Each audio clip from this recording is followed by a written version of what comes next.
Elezioni politiche sempre più vicine e la Sicilia tra tutte le regioni d'Italia forse quella più in bilico. Secondo infatti il sondaggio, e non sarà l'ultimo, dell'Istituto IPR Marketing per il TG3, la coalizione di Silvio Berlusconi è al 34%, seguita per un solo punto in meno di percentuale da quella di Pierluigi Bersani, dunque al 33%.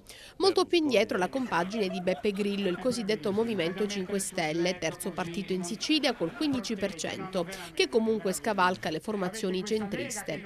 Lieve flessione per la lista Ingroia che si attesta al 4,5%, la lista Fermare il declino con l'1,5%, mentre la lista Amnistia, Giustizia e Libertà ottiene lo 0,9%.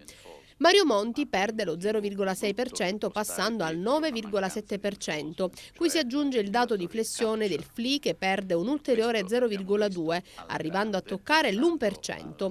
Stabile anche al 3,3% l'UDC. In totale la coalizione Monti si attesta tra il 13 e il 14%. Secondo questi dati, in calo dunque, ma i giochi sono ancora aperti, il centro-sinistra e in particolare il PD, che rispetto ai sondaggi di appena una settimana fa ha subito una certa flessione rispetto alla crescita dell'1,5% del PDL, a patto però che i proclami dell'ex premier Berlusconi risultino alla fine positivi e si traducano in un effettivo beneficio elettorale.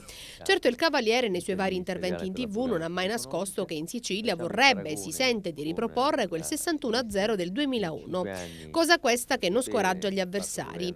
Ma passiamo ai dati di altri sondaggi. Secondo EMG realizzato per il TG di La 7, complessivamente il dato principale è rappresentato invece dal sostanziale rallentamento della rimonta del centrodestra rispetto alla coalizione di centrosinistra e da un calo generalizzato di tutti i partiti che compongono le due coalizioni maggiori e una leggera crescita nei due cosiddetti poli minori, Movimento 5 Stelle e Lista Civica con Monti.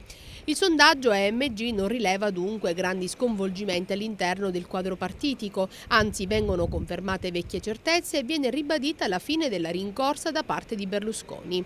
Una campagna elettorale che già molti definiscono strana, proprio per le repentine risalite di vari partiti e i loro leader e le turbolenti discese che ovviamente lasciano gli scenari sicuramente aperti.